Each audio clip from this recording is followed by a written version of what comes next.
آج ویو 360 میں اسرائیل اور متحدہ عرب امارات کے درمیان سفارتی تعلقات کا معمول پر آنا کتنا غیر معمولی ہے؟ کیا یوٹیوب چینلز آمدنی کا ایک اچھا ذریعہ ہو سکتے ہیں؟ آپ کو ملوائیں گے اس مشکل کام میں کامیاب ہونے والی 2 پاکستانی یوٹیوبرز سے۔ سٹارٹ میں جب ہم نے کھیلنا شروع کیا تو یہاں پر جو ہے لڑکے وغیرہ جو ہے آ کر دیکھتے تھے کہ یہ کون سا گیم ہے، کس طرح اس نے سیکھی ہے، کس طرح کھیلتے ہیں، ہنسی مذاق اڑاتے تھے۔ اور چلیں گے قبائلی ضلع خیبر کی بیس بال اکیڈمی جو اب تک قومی ٹیم کو 25 سے زیادہ کھلاڑی دے چکی ہے۔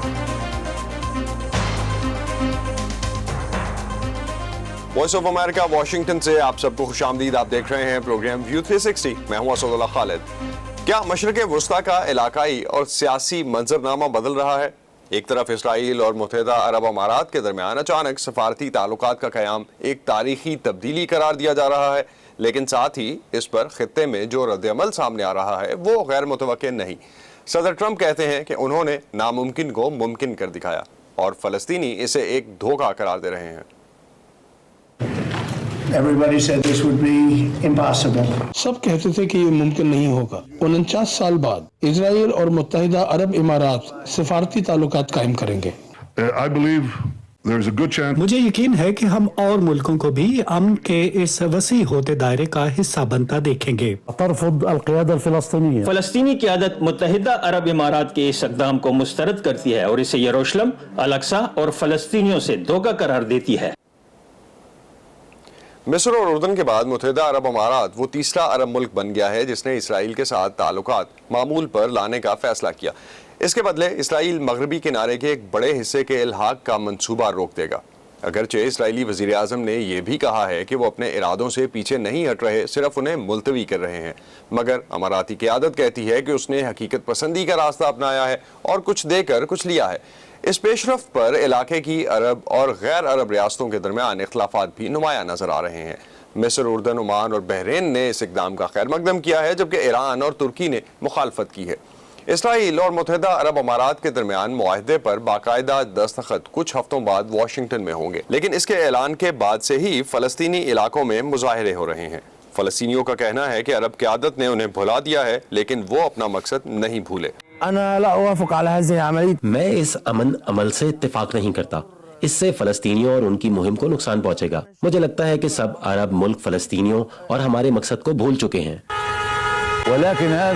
تعلقات معمول پر حکومتوں کے درمیان آئے ہیں، قوموں کے درمیان نہیں۔ لوگوں کی اپنی رائے ہوتی ہے، مہم ہوتی ہے۔ مجھے لوگوں کے درمیان امن کی توقع نہیں، یہ صرف حکومتوں کے درمیان ہے۔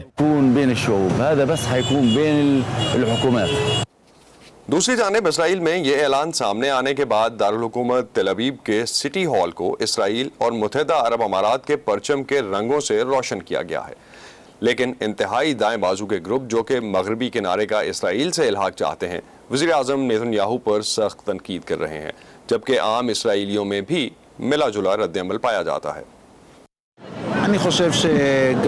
میرے خیال میں نیتن یاہو اور ٹرمپ دونوں کو ہی مشکل انتخابی صورتحال کا سامنا ہے، تو انہوں نے سفارتی سطح پر کچھ نیا کر دکھانے کی کوشش کی ہے تاکہ انتخابات سے پہلے ووٹرز میں مقبول ہو سکیں۔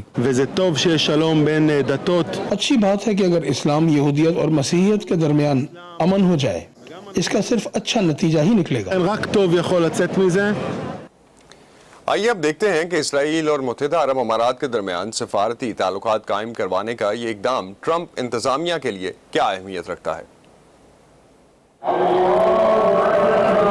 متحدہ عرب امارات اور اسرائیل کے درمیان تعلقات معمول پر آنے کے بعد اماراتی مسلمان اب یروشلم کی تاریخی مسجد اقصی میں نماز ادا کر سکتے ہیں۔ وائٹ ہاؤس میں صدر ڈونلڈ ٹرمپ نے اس اعلان کو سراہا۔ اب جب برف پگھل چکی ہے تو مجھے توقع ہے کہ مزید عرب اور مسلمان ممالک متحدہ عرب امارات کے اس اقدام کی پیروی کریں گے۔ اسرائیلی وزیر اعظم نیتن یاہو نے اسے تاریخی دن قرار دیا۔ ٹرمپ انتظامیہ کے عہدیداروں نے بھی ایسے ہی جذبات کی حمایت کی۔ It wouldn't surprise me if the president's eventually nominated for a Nobel Prize. In terms of a step towards علاقائی امن کی جانب ایک قدم کے لحاظ سے میں سمجھتا ہوں کہ اس وقت بڑھا چڑھا کر بات کی جا رہی ہے۔ اسرائیل اور متحدہ عرب امارات کے مابین تنازع کا خطرہ کبھی نہیں تھا، لیکن اسرائیل کے ساتھ تعلقات معمول پر لانے والی یہ پہلی خلیجی ریاست ہے اور اس سے دونوں ملکوں کے لیے بہت سے نئے مواقع پیدا ہونے جا رہے ہیں. تجزیہ کاروں کا کہنا ہے کہ فلسطینی علاقوں کے اسرائیل کے ساتھ الحاق کے معاملے کو زیر بحث نہ لانے سے اسرائیل کو فائدہ ہوتا ہے، کیونکہ وہ فلسطینیوں کی ایک بڑی تعداد کو ان کی مرضی کے خلاف ساتھ نہیں ملائے گا. اس نے طویل مدت میں اسرائیل کو ایک مشکل صورتحال میں ڈال دیا ہے کہ آیا وہ اپنی یہودی شناخت کا انتخاب کرے یا جمہوری ریاست کی حیثیت سے اپنی شناخت منوائے. اسرائیل کا کوئی بھی دوست طویل عرصے تک اسے اس صورتحال سے دوچار نہیں دیکھنا چاہے گا. متحدہ عرب امارات اور اسرائیل کے درمیان اس معاہدے کو ایران کو مزید تنہا کرنے کی کوشش کے طور پر بھی دیکھا جا رہا ہے. امریکہ اقوام متحدہ کی سلامتی کونسل پر زور دے رہا ہے کہ وہ تہران کو ہتھیاروں کی فراہمی پر پابندی میں توسیع کرے، جس کی مدت اکتوبر میں ختم ہو رہی ہے. چین اور روس نے اشارہ دیا ہے کہ وہ اسے مسترد کریں گے. متحدہ عرب امارات اور اسرائیل کے درمیان معاہدے پر باقاعدہ طور پر دستخط کچھ ہفتوں کے اندر واشنگٹن میں ہوں گے. پیتسی ودا کسوارا کی رپورٹ کے ساتھ Nilofar Mughal, voice of America. Pakistan اسرائیل کو تسلیم نہیں کرتا. ایک عرب ملک کی جانب سے اسرائیل کے ساتھ تعلقات کے قیام کے بارے میں ہم نے اسلام آباد میں کچھ عام شہریوں سے ان کی رائے لی. اگر وہ اسرائیل کے ساتھ ٹائی کریں گے تو پاکستان، ایران اور ترکی کے اوپر اس کا امپیکٹ اچھا نہیں جائے گا. پبلک کے پوائنٹ آف ویو سے اور پولیٹیکلی بھی اچھا نہیں رہے گا. اس کی ریزن یہ ہے کہ ہم اسرائیل کو ایز سچ کنسیڈر نہیں کرتے. اصل میں ان کے جیسے مصر سے پہلے سعودیہ نے ان کے بیک ڈور تو سب کے سفارتی تعلقات تھے، تو ابھی انہوں نے بس اناؤنس کیا. تعلقات ان کے پہلے بھی تھے، تو ہمیں یہ تو تسلیم کرنا پڑے گا کہ ایک وہ ریاست ہے، وہ نو ڈاؤٹ وہ کیسی ریاست ہے، تو ہمیں بھی تسلیم کریں. اس سے یہ فائدہ، سب سے بڑا فائدہ یہ ہوگا کہ ہم ایک اپنا دشمن کم کر لیں گے. یہ ایک ٹرک کے طور پہ استعمال کیا جا رہا ہے کہ جس سے آپس میں امن ہو جائے گا، لیکن یہ امن ہوگا نہیں. اس سے زیادہ اور زیادہ حالات خراب ہوں گے، خاص کر فلسطین کے لیے. اوبویسلی کوئی اتنا بڑا ایشو نہیں ہے جتنا ہم اس کو مسلمان ہونے کی حیثیت سے قائم کرنے کی کوشش کرتے ہیں. تو میرے خیال سے یہ ٹھیک پازیٹیو ہے. اسرائیل ایک حقیقت ہے، ہمیں ایکسیپٹ کرنا چاہیے اور ہمیں خواہ مخواہ ایک اپنا نمبر آف اینیمیز انکریز نہیں کرنا چاہیے. اسرائیل فلسطین تنازع مسلم دنیا کے لیے ایک ایسا مسئلہ ہے جس کے سیاسی، مذہبی اور جذباتی پہلو ہیں. بین الاقوامی سطح پر اسرائیل کو کئی ممالک تسلیم نہیں کرتے، لیکن حقیقت یہ بھی ہے کہ ایک عرصے سے ان ملکوں کے اسرائیل کے ساتھ غیر رسمی اور غیر اعلانیہ تعلقات بھی چلے آ رہے ہیں. واشنگٹن میں سیکیورٹی امور کے تجزیہ کار کامران بخاری کہتے ہیں کہ اسی لیے اسرائیل اور متحدہ عرب امارات کے درمیان باقاعدہ سفارتی تعلقات کا قیام بہت غیر معمولی نہیں ہے. آئیے دیکھتے ہیں وائس آف امریکہ سے فائزہ بخاری نے کامران سے کیا بات کی. بہت سارے عرب اور مسلم ممالک کا اسرائیل کے ساتھ جو ہے تعلقات ہیں. ترکی کے بڑے دیرینہ تعلقات ہیں، 1948 سے شروع ہوا ہے. پھر یہ ہے کہ سب سفارتی لیول یعنی فل ڈپلومیٹک لیول کی بات جب کی جائے تو اس میں جو ہے بہت تھوڑے ملک ہیں، اردن ہے اور ایجپٹ ہے. لیکن دیگر اور ممالک جو ہیں ان کے تعلقات ہیں. ترکی کے ذریعے پاکستان کے بھی تعلقات رہے ہیں اسرائیل کے ساتھ، جو کہ ضیاء کے زمانے تک کی مطلب تک جاتے ہیں. ان کا مطلب that's how old they are. تو دوسرا یہ ہے کہ موراکو کے تعلقات ہیں. ابھی وزیر اعظم بنجمن نیتن یاہو عمان ہو کے آئے ہیں کچھ عرصہ پہلے.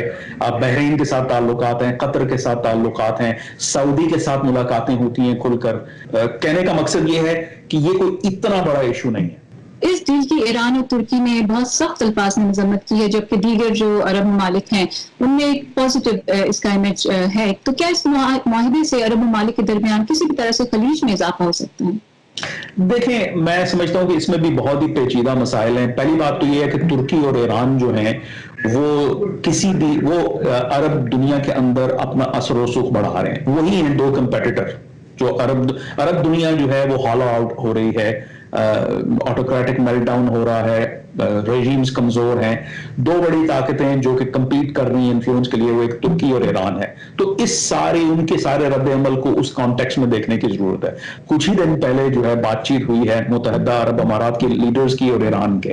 تو ایسا کیسے ہو سکتا ہے کہ ان متحدہ عرب امارات نے جو ہے نا ان کو کانفیڈنس میں نہیں لیا؟ میں سمجھتا ہوں کہ یہ ان کو پہلے سے بتایا گیا تھا اور یہ چیز مینج کی جا رہی ہے. باقی یہ ہے کہ پبلک سٹیٹمنٹس ہیں, پبلک ریلیشنز ہیں, سائیکولوجیکل آپریشنز کہہ لیں, انفارمیشن آپریشنز کہہ لیں, یہ انہوں نے کہنا ہے.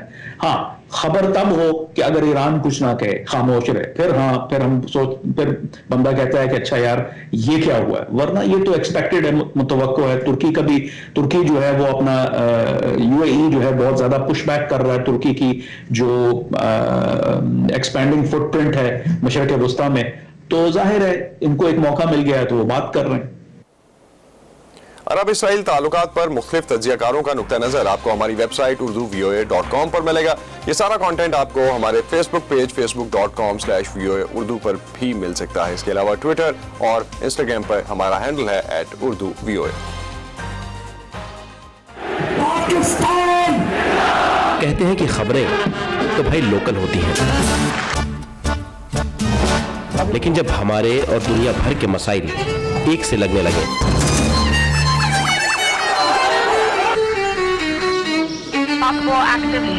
تو آنکھیں کھولی رکھنی چاہیے. The founder and leader of ISIS is dead. I'm here at the Guantanamo. کیا پتا کون سی خبر آپ کے کام آ جائے. Great ideas. 25-year-old, 22-year-olds who are building billion-dollar companies. Our dream is to bring new technologies. View 360 صرف آج نیوز پر. طبی ماہرین خبردار کر رہے ہیں کہ کرونا وائرس کی وبا سے صحت کی سہولتوں پر جو بوجھ پڑا ہے اس سے تپیدق, ملیریا یا ایڈز کے مریضوں کی اموات میں اضافہ ہو سکتا ہے, کیونکہ انہیں علاج کی ضروری سہولیات تک رسائی نہیں مل رہی ہے. ایک تحقیق کے مطابق افریقہ میں اس سال ملیریا سے ہلاک ہونے والوں کی تعداد بھی دگنی ہو سکتی ہے. مزید جانیں گے اس حوالے سے اس رپورٹ میں. سیبونیل زولوس جنوبی افریقہ کے ان 77 لاکھ شہریوں میں شامل ہیں جو HIV پازیٹیو ہیں. وہ وائرس کو کچلنے کے لیے بہت سی اینٹی ریٹرو وائرل دوائیاں لیتی رہی ہیں. جب مارچ میں جنوبی افریقہ نے کرونا وائرس کی وجہ سے کاروباری بندش نافذ کی تو سیبونیل کی ملازمت ختم ہو گئی اور چند ہفتوں میں ہی ان کے مقامی کلینک پر کچھ ادویات کا سٹاک ختم ہونا شروع ہو گیا. میں 2 ماہ سے صرف 1 گولی لے رہی ہوں, جبکہ مجھے 2 گولیاں کھانا ہوتی ہیں, اور اگر میں یہ دونوں گولیاں نہیں کھاتی تو میرے بیمار ہونے کا خطرہ بڑھ جاتا ہے. دنیا بھر میں طبی ماہرین کا کہنا ہے کہ کرونا وائرس کی عالمی وبا اور اس کے بعد ہونے والی کاروباری بندشوں کے سبب ممکنہ طور پر تپدق یا TB, ملیریا اور HIV جیسی دیگر مہلک بیماریوں کے خلاف جنگ میں مشکلات پیدا ہوں گی. وبائی امراض کے ماہر ڈاکٹر سلیم ایس عبدالکریم نے افریقہ بھر میں متعدی امراض کے بارے میں تحقیق کی قیادت کی ہے. لوگ اسپتال اور کلینکس پر جانے سے خوفزدہ ہیں. ہم نے تپیدق کے ٹیسٹ کی تعداد میں کمی دیکھی ہے. ہم نے دواؤں کے لیے آنے والے مریضوں کی تعداد میں کمی دیکھی ہے. لہٰذا یہ بہت تشویش کی بات ہے, کیونکہ اس سے سالوں کی وہ محنت ختم ہو سکتی ہے جس کی وجہ سے ہم اس مقام تک پہنچے ہیں. سال ہر سال سے جنوبی افریقہ اور دوسرے بہت سے ممالک میں TB کے کیسز اور اموات میں کمی واقع ہوئی ہے, لیکن یہ دنیا میں سب سے بڑی جان لیوا بیماریوں میں سے ایک ہے. پچھلے سال اس موذی مرض سے 15 لاکھ اموات واقع ہوئی تھی. ہم جانتے ہیں کہ اس وقت جنوبی افریقہ میں TB کے ٹیسٹوں میں 50% کمی واقع ہوئی ہے. لہٰذا لوگ نہ تو کلینک اور نہ ہی اسپتالوں میں جا سکتے ہیں, جس سے TB کی تشخیص رک گئی ہے, اور اس کا مطلب یہ ہے کہ وہ TB کو دوسرے لوگوں میں بھی منتقل کر سکتے ہیں, تو یہ پھیلتا ہی جائے گا. امپیریل کالج لندن کے محققین خبردار کر رہے ہیں کہ اگر مناسب احتیاطی تدابیر اختیار نہ کی گئیں تو 2020 میں افریقہ میں ملیریا سے ہونے والی اموات دگنی ہو سکتی ہیں. اتنی گمبھیر صورتحال کے باوجود ڈاکٹر سلیم کا کہنا ہے کہ ابھی بھی موقع ہے کہ حالات کو ذہن میں رکھ کر تمام متعدی بیماریوں سے نمٹنے کے لیے سرمایہ کاری کی جائے. ڈاکٹر فن میکویڈ کہتے ہیں کہ عالمی برادری کو بڑے منظرنامے پر نظر رکھنی چاہیے. حالیہ کچھ برسوں میں صحت عامہ میں بہتری کے لیے جو پیش رفت ہوئی وہ سب ختم ہو سکتی ہے, اور ہم 10-20 سال پیچھے چلے جا سکتے ہیں. کرونا وائرس سے نمٹنے کے لیے بیش بہا وسائل مختص کیے جا رہے ہیں, اور طبی ماہرین کہتے ہیں کہ یہ بھی اہم ہے کہ دوسری مہلک بیماریوں کو نظر انداز نہ کیا جائے. ہینری ریجول کے ساتھ ندیم یعقوب, وائس آف امریکہ. چلیں تھوڑا ادھر ہو جائے. ہم سب اپنے آپ میں کہاں پرفیکٹ ہیں, یہ جو ہمارے آس پاس کے لوگ ہیں نا، Do it one more time. ایسے ہی تو ایک بہتر دنیا بناتے ہیں ہم. One teacher, one book and one pen. اور دنیا میں کہاں کیا ہو رہا ہے ہندوستان اور پاکستان اسی لیے تو دکھاتے ہیں. نئے وزیر اعظم عمران خان نے اس ایگزیبیشنز کے ڈیزائنر ڈونلڈ ٹرمپ کی حمایت کا اعلان ورنہ کیا. اپنے آپ میں ہم سب کہاں پرفیکٹ ہیں. یہ میں ہوں آپ کا میزبان خالد حمید. ویو 360 صرف آج نیوز پر.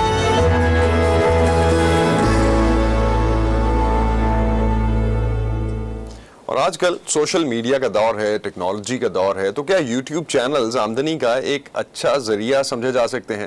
جو لوگ ان سے پیسہ کماتے ہیں ان کا کہنا ہے کہ زیادہ ضروری یہ یاد رکھنا ہے کہ یہ کام کوئی آسان کام نہیں ہے.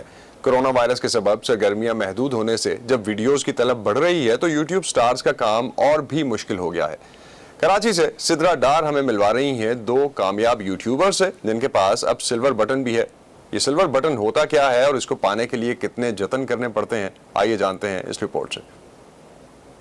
اس وائٹ کے ساتھ اس پہ یہ گولڈ کام بہت خوبصورت لگ رہا ہے. انوشے خان اپنے یوٹیوب چینل کے لیے فیشن ٹرینڈز پر ویڈیو بنا رہی ہیں. یہ سننے میں شاید بہت سادہ لگے لیکن ایسے ہی کنٹینٹ نے انہیں 2 لاکھ سے زیادہ فالوورز دلائے ہیں. بریک تھرو جو تھا میرے یوٹیوب کے لیے وہ 2017 میں تھا. پھر 2018 میں آئی ہٹ 100,000 سبسکرائبرز. تو اس ٹائم پہ کانفیڈنس لیول تھوڑا بہتر تھا. میں نے انسٹاگرام پہ بھی پوسٹ کرنا شروع کیا تھا تو وہاں سے بھی ٹریفک ڈائیورٹ ہوتا تھا. نئے ویورز آئے، مختلف ملکوں سے آئے اور ایک موٹیویٹنگ تھی میرے لیے تاکہ میں اچھی اور ویڈیوز بنا کے پوسٹ کرنا شروع کروں. آج ان کے پاس یوٹیوب کا سلور بٹن ہے جو اسی یوٹیوبر کو ملتا ہے جس کے فالوورز 1 لاکھ سے زائد ہوں. And welcome back to my channel. لیکن اس پلیٹ فارم پر مقابلے کی کوئی کمی نہیں. 21 سالہ حنینا رسول جو حجاب پہن کر میک اپ کی ویڈیوز بناتی ہیں، سلور بٹن اب ان کے پاس بھی ہے. میں ایک آرٹسٹ ہوں اور یہ ایک آرٹ ہے، تو میں اپنی جو خیال ہے اپنی ساری چیزیں اپنے اوپر امپلیمنٹ کرتی ہوں. میں کسی ماڈل پہ نہیں کرتی. میری ایک پکچر جو بہت وائرل ہوئی تھی، میں نے اپنے منہ پہ نوٹ رکھا تھا، تو اس کا کانسیپٹ ہی یہ تھا کہ آپ کسی کو آپ پیسوں سے منہ بند نہیں کر سکتے. یوٹیوب کس ویڈیو کے لیے کتنے پیسے دیتا ہے اس کا جواب تھوڑا پیچیدہ ہے. کسی ویڈیو کو کتنے ویوز ملے، کن ممالک سے ملے اور ویڈیوز دیکھتے وقت ویور کی اسکرین پر کون سے اشتہارات آئے، ان سب کی بنیاد پر پیسوں کا حساب لگایا جاتا ہے. ضروری یہ ہے کہ ویڈیو کا کنٹینٹ اوریجنل ہو اور اس میں یوٹیوب کے قواعد و ضوابط کی خلاف ورزی نہ کی گئی ہو. بہت سے لوگوں کا یہ خیال ہے کہ سوشل میڈیا انفلوئنسر راتوں رات پیسہ، شہرت اور فالوورز حاصل کر لیتے ہیں، لیکن حقیقتاً ایسا نہیں. اس کے پیچھے برسوں کی محنت ہوتی ہے اور فالوورز کو وہ سب فراہم کرنا پڑتا ہے جو انہیں پسند آئے، اور یہ اعتماد حاصل کرنا اور اسے قائم رکھنا کوئی آسان کام نہیں. کرونا وائرس کے سبب سرگرمیاں محدود ہوئیں تو ویڈیوز کی طلب اور بھی بڑھ گئی، لیکن انہیں بنانا مزید مشکل ہو گیا. ڈبل پریشر ہو گیا مجھے تو فیل ہوتا ہے، کیونکہ آپ کہیں باہر جا نہیں سکتے اور آپ کو سارا کنٹینٹ اپنے گھر بیٹھ کے کریٹ کرنا ہے، تو اس میں کوئی نئی چیز لے کے آنا بہت مشکل ہے. لوگ بہت زیادہ ہیں اور پھر کرٹیسائز کرنے والے بھی لوگ زیادہ ہیں. ایسے مجھے کامنٹس بھی آتے ہیں کہ یہ تو ہم دیکھ چکے ہیں، آپ ہمیشہ وہی چیز دکھاتی ہیں، یہ تو ہم نے اتنی دفعہ دیکھ لیا، اٹس بورنگ، آپ کے ولاگز بورنگ ہو گئے. دوسری جانب غیر معمولی حالات نے غیر معمولی مواقع بھی پیدا کیے. ہر کوئی ڈیجیٹل پہ آ گیا ہے، اتنی آن لائن شاپس کھل گئی ہیں، سب کچھ ہو گیا ہے. اور اس کے بعد جو برانڈز انہوں نے ہمیں ریچ آؤٹ کرنا شروع کیا آف کورس فار پروموشنز، تو ہمیں اس چیز کا تو بہت فائدہ ہوا. تو ہمارا کام زیادہ بڑھ گیا کووڈ میں، کیونکہ ہمیں یہ بتانا تھا لوگوں کو کہ آپ نے آن لائن شاپنگ کی طرف آ جائیں، آپ ضروری نہیں ہے گھر سے باہر جائیں، ہلکا سا نوز پہ لگائیں گے. پاکستان میں جس طرح کامیاب خواتین یوٹیوبرز کی تعداد اور مارکیٹ میں ان کا اثر و رسوخ بڑھ رہا ہے، اس سے ظاہر ہے کہ ان کے پاس لوگوں کو اپنی جانب کھینچنے کی طاقت تو ہے، لیکن اس کے لیے جتنی محنت یہ کرتی ہیں اس کا اندازہ اتنی آسان دکھائی دینے والی ویڈیوز سے شاید نہیں لگایا جا سکتا. Sidra Dar, voice of America, Karachi. اور اب شو کے آخر میں آپ کو لیے چلتے ہیں قبائلی ضلع خیبر، جس نے پاکستان کرکٹ ٹیم کو کئی مایہ ناز کھلاڑی تو دیے لیکن وہاں پہ بیس بال کے کھلاڑیوں کی تعداد بھی کم نہیں ہے. جی آپ نے بالکل صحیح سنا، بیس بال کے کھلاڑی. عمر فاروق ہمیں بتا رہے ہیں کہ اس علاقے میں قائم ایک غیر سرکاری بیس بال اکیڈمی بھی قومی بیس بال ٹیم کو اب تک 25 سے زائد کھلاڑی دے چکی ہے. آئیے دیکھتے ہیں کہ بیس بال کا کھیل ضلع خیبر تک پہنچا کیسے اور وہاں کے کھلاڑیوں کے حالات کیا ہیں۔ بیٹ بھی ہے اور بال بھی اور رنز کے لیے بھاگ دوڑ بھی، لیکن یہ کرکٹ نہیں۔ قبائلی ضلع خیبر میں یہ نوجوان کچی مٹی کے اس گراؤنڈ میں بیس بال کی پریکٹس کر رہے ہیں۔ بیس بال کو امریکہ کا قومی کھیل سمجھا جاتا ہے۔ پاکستان میں کم ہی لوگ اس کے بارے میں جانتے ہیں، لیکن یہ اکیڈمی اب تک قومی ٹیم کو 25 کھلاڑی دے چکی ہے۔ جی ہاں، پاکستان کی اپنی بیس بال ٹیم ہے جو لاہور میں موجود پاکستان بیس بال فیڈریشن کے زیر انتظام عالمی مقابلوں میں حصہ لیتی ہے۔ میں نے جب پہلی بال بیس بال 2016 میں دیکھا، یہ میرا کزن افسد امین افریدی کھیل رہا تھا۔ اس وقت انڈر 12 کا کیمپ لگا ہوا تھا، ادھر انٹر اسکول کا لاہور میں ٹورنامنٹ تھا۔ میں بھی ایک دن آیا تھا، میں نے کہا یہ گیم انٹرسٹنگ، میں سے پہلے کرکٹ کھیلتا تھا، بس ایک دن وہ افریدی کہہ رہا تھا مجھے آپ بھی نکل آؤ اس گیم میں نکل آیا تھا بس ایک دن۔ پھر انڈر 12 میں نے کھیلا چائنا میں، پھر انڈر 15 2017 میں۔ قومی ٹیم کے کھلاڑی محمد امین افریدی نے خود 2007 میں پشاور کے اسلامیہ کالج میں لگنے والے ایک کیمپ سے اس کھیل کا آغاز کیا تھا۔ وہ اس علاقے سے قومی ٹیم میں سلیکٹ ہونے والے پہلے کھلاڑی تھے۔ 2012 میں اپنے کزن صادق افریدی کے ساتھ گاؤں میں پریکٹس شروع کی، جسے دیکھ کر کئی دوسرے لڑکوں نے بھی اس میں دلچسپی لینا شروع کر دی اور یوں اس اکیڈمی کا آغاز ہوا۔ محمد صادق افریدی بھی قومی ٹیم کا حصہ ہیں۔ وہ گزشتہ 8 سال سے یہاں نئے کھلاڑیوں کو بیس بال سکھا رہے ہیں۔ اور سٹارٹ میں جب ہم نے کھیلنا شروع کیا تو یہاں پر جو ہے لڑکے وغیرہ جو ہے آ کر دیکھتے تھے کہ یہ کون سا گیم ہے، کس طرح اس نے سیکھی ہے، کس طرح کھیلتے ہیں، ہنسی مذاق اڑاتے تھے۔ بیس بال میں پاکستان کی ٹیم ایشیا میں 5ویں نمبر پر ہے، جبکہ عالمی رینکنگ میں 27ویں نمبر پر۔ خیبر بیس بال اکیڈمی کے پاس نہ تو مناسب گراؤنڈ ہے اور نہ ہی نیا سامان، پھر بھی یہاں سے 50 کھلاڑی انڈر 10 سے 19 تک کی ٹیموں میں جگہ بنا چکے ہیں، جبکہ 25 کھلاڑی قومی ٹیم کے لیے کھیل چکے ہیں۔ ادھر تو بہت مشکل ہے، ابھی بھی مجھے بال فمبل ہو گیا، تھوڑا سا میں اس سے چہرہ بچا گیا، لیکن ادھر گیم بہت مشکل ہے کیونکہ ادھر گراؤنڈ بھی نہیں ہے۔ گراؤنڈ کے ابھی یہ آپ نے خود دیکھا ہے جو ادھر گراؤنڈ میں کے سامنے بھی گھر بن گیا، اس لیے تم ادھر گیم بہت مشکل ہے۔ ہم ادھر گلی میں کھیلتے، جو اس کا سہولت ہے بہت اچھا سہولت اس کو دیتے ہیں، اس کا گراؤنڈ بھی اچھا ہے اور کوچ بھی اچھا ہے۔ ہم اس جو گلی میں ہم کھیلتے ہیں اس گراؤنڈ میں تو اس کا مقابلہ ہم کرتے ہیں، اور اتنا جو اس کو سہولت دیتے ہیں اگر اتنا سہولت ہم کو بھی دیا جائے تو بہت اچھا کھیلیں گے ہم۔ پروفیشنل سطح پر کرکٹ کھیلنے کا خواب تو بہت سے نوجوان دیکھتے ہیں، لیکن اس مقام تک کم ہی پہنچ پاتے ہیں۔ کھلاڑیوں کا کہنا ہے کہ بیس بال سے ان کے لیے آگے آنے کا ایک نیا راستہ کھل گیا ہے۔ یہاں پر جو ہے کرکٹ کافی کھیلی جاتی ہے، لیکن بیس بال میں اور کرکٹ میں اگر دیکھا جائے تو کافی جو ہے مماثلت ہے اس میں، کیونکہ اب شاٹ وغیرہ کرکٹ وغیرہ، اس کے علاوہ جو ہے پیچنگ وغیرہ، یہ بال جو بالر کرتا ہے یہ تقریباً سیم ہی ہے۔ تو مطلب یہ کہ کرکٹ میں جو اچھا پلیئر ہوگا بیس بال وہ کھیل سکتا ہے۔ دھوپ اور گرمی میں پریکٹس کرتے یہ کھلاڑی جانتے ہیں کہ پاکستان میں جتنی محبت کرکٹ سے کی جاتی ہے بیس بال کو شاید کبھی نہ ملے، مگر انہیں یقین ہے کہ جو سہولتیں کرکٹ کے لیے دستیاب ہے اگر ان کا ایک چھوٹا سا حصہ بھی انہیں مہیا کر دیا جائے تو یہ بہت آگے جا سکتے ہیں۔ عمر فاروق، وائس آف امریکہ، ضلع خیبر۔ ویو 360 سے اب تک کے لیے اتنا ہی۔ اسد اللہ خالد کو اجازت دیجیے، خدا حافظ۔